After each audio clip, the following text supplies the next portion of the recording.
So we have all heard or maybe even been a part of the honeymoon stage of a healthy relationship.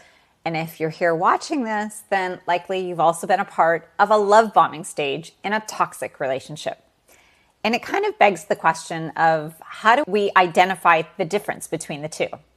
Hey survivors, welcome back to my channel where we heal, learn, and grow together. If you're new here, don't forget to hit that like, subscribe, and bell so that you never miss a video that will ultimately help you to reclaim your power. Today, we're going to dive into something that confuses a lot of people who have been through narcissistic or toxic relationships. And that is the difference between the healthy honeymoon stage and the toxic love bombing stage. See, on the surface, they may look a lot alike. Intense affection, grand gestures, emotional highs, right? But the difference is in the intentions behind those actions. The intentions are completely different. And being able to differentiate and understand the difference can be the key to protecting yourself from repeating that pattern in your future relationships. So let's break down both the green flags of a healthy relationship and the red flags of a toxic relationship. Okay, so in a healthy relationship, the honeymoon stage is a natural and beautiful phase in a new relationship, right? This is where you both are genuinely excited to get to know each other. The affection that you share is balanced. There's excitement, but it doesn't feel overwhelming or forced. You're both mutually interested and things kind of develop at a comfortable pace. This may look like you enjoying time together, but they also encourage you to maintain your friendships and hobbies and personal space outside of that relationship. There should be no guilt trips given if you're busy and you don't text them constantly. So another green flag would be your partner respecting your boundaries. And their affection towards you is consistent and stable. You feel emotionally safe around them because they are consistent in what they are providing for you. This might look like them following through on things that they say they'll do. I'll call you at 8, and then they call you at 8. Another green flag would be the ability to have true and real connections where you both feel bonded over shared values and meaningful conversations, deep conversations that go below surface level things. And this might be where your partner compliments things outside of how you look. Maybe they ask you questions about your dreams or your values or even your fears. They have mutual interests in your passions.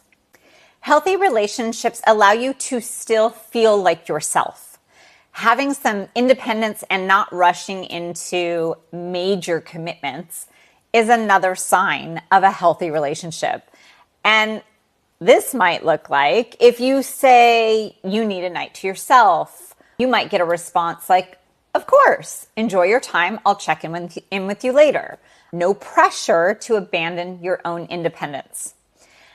And of course, in a healthy honeymoon phase, there are no hidden agendas or ulterior motives behind any of their affections. They do nice things because they genuinely want to see you smile. Being able to maybe fix something for you or bring you a surprise, not because they're keeping score for what you can do for them next, but because they actually want to help or bring joy. So these are all really normal, healthy green flags in a relationship. And although this stage might feel dreamy and romantic, it does eventually transition into something that's a bit more stable and even deeper. Ultimately, this is a relationship that is built on trust and communication where you can both grow together. Okay, so we've covered the healthy. Let's talk about the unhealthy love bombing that comes along with a narcissistic or toxic relationship. Let me make this perfectly clear.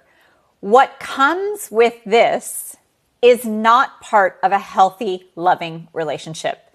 These things that I'm about to talk about are manipulation tactics used by narcissists and other toxic people, and they are used to gain control over you, period.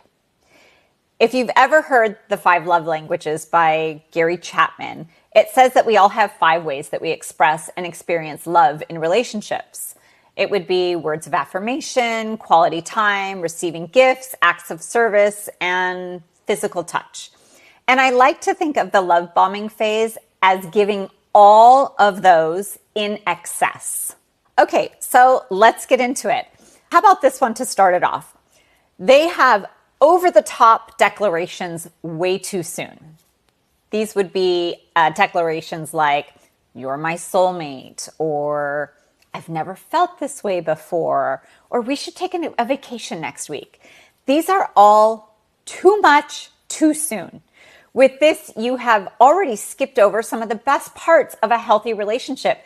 And that is that kind of mystery and excitement of getting to know if they're the right one. Or how about this one? How they give you excessive gifts or even grand gestures. You get overwhelmed with expensive gifts or extravagant dates and consistent attention, making it feel like a fairy tale. And even if you communicate that this makes you uncomfortable, they may come back with some remarks like, "I just love you so much." And that is meant to make you feel guilty. If it's not gifts, then maybe it's the intense need for constant contact, text, calls, stopping by. You wake up to 5 to 50 text messages because you didn't respond fast enough. And somehow you're meant to feel like you owe them this attention. And let's not forget that because there is a part of us that is maybe unhealed, this feels special. It feels good to be needed or wanted this much. So another toxic trait is pushing boundaries or pressuring you to commit to things like "I love yous" or moving in or engagements all too soon. Again, any hesitation from you is met with their feelings being hurt or you being guilt-tripped. One of the really difficult parts of this love bombing stage is the inconsistency of it all. At first, you may be put on a pedestal, saying things like, "You're perfect, there's no one like you, you're special." But the moment that you set a boundary or do something they don't like, they turn cold or they criticize you, and this turns into devaluation and maybe even a discard. And then the last one I want to talk about is unconditional love. If you're being love bombed, you might notice that the affection that you receive is in direct correlation with how much you comply with what they want. One moment they worship you, and the next they want nothing to do with you, or you're given the silent treatment. So if you have experienced any of these love bombing tactics, then you probably know what comes next. Yep, it's the devaluation stage. So once this person has secured their place in your life and they feel secure in their grip on you, they stop giving you those 5 love languages in excess or even at all. The excessive praise, time, touch, gifts, doing all the things for you all come to a halt and you are left doubting yourself. But not only do these good things come to a halt, but you get things that actually end up hurting you instead. Things like maybe emotional distance or silent treatments or maybe subtle insults disguised as jokes, comparing you to others. Maybe they even make you work harder for their approval. And at this point, you are left completely confused and wondering, what did I do wrong? But the truth is, you did nothing wrong. This was their plan all along, and it's likely that you're not the first person that they've done this to. So now you're trapped in this cycle of emotional highs and lows so that they can manipulate and control you. The exact definition of what a trauma bond is. So how do we make sure that we don't fall into the love bombing trap and that you're able to distinguish the difference between that love bombing phase and the honeymoon phase? Well, this is where being able to not rely on external validations comes in really handy for yourself. You having the ability to be able to self-soothe, feel confident in your own skin, enjoy your own company is how you're able to take things slowly and reevaluate their motives if you feel uncomfortable. This also is going to help you to recognize when things seem inconsistent.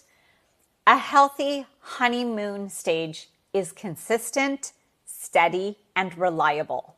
Going from obsessed to cold overnight is an absolute red flag. Having the confidence to set and maintain those boundaries is a good thing. And a healthy partner will respect those boundaries, not bulldoze them. I can't emphasize this one enough. Listen to your body. Trust your gut. Those butterflies you think are love and excitement are really your body, your nervous system warning you that something is amiss. Listen to your instincts. If something feels off, it probably is. So if you have been through love bombing before, you can kind of reflect on what signs you might have missed in hindsight. Maybe even being able to write a few down for yourself so that you can kind of refer back to it. Our brains sometimes have a way of forgetting those traumatic things. And then the last thing that I might suggest for you is to find yourself some support. Therapy, groups, friends, a coach. Having a strong support system can really help you to stay grounded so that you can avoid falling for all of these manipulation tactics. Remember, real love is healthy, consistent, secure, and safe. Love bombing is a trap designed to manipulate and control. Think merry-go-round or Ferris wheel for real love and roller coaster for unhealthy. Ferris wheel is consistent, stable, you know what's happening next. Roller coaster, you have no idea what's around the corner, what dip, what turn. You want stable, consistent. So I hope this video was helpful for you to better differentiate between a healthy honeymoon phase and a toxic love bombing phase. If this has resonated with you, I'd love to hear from you in the comments. Have you ever experienced love bombing? How did you spot it? Were you able to remove yourself? Let's share our stories to kind of help each other along this healing path. Please make sure to give this video a thumbs up, share it with someone who needs to hear this, and subscribe if you have not already. And as always, remember, I'm rooting for you.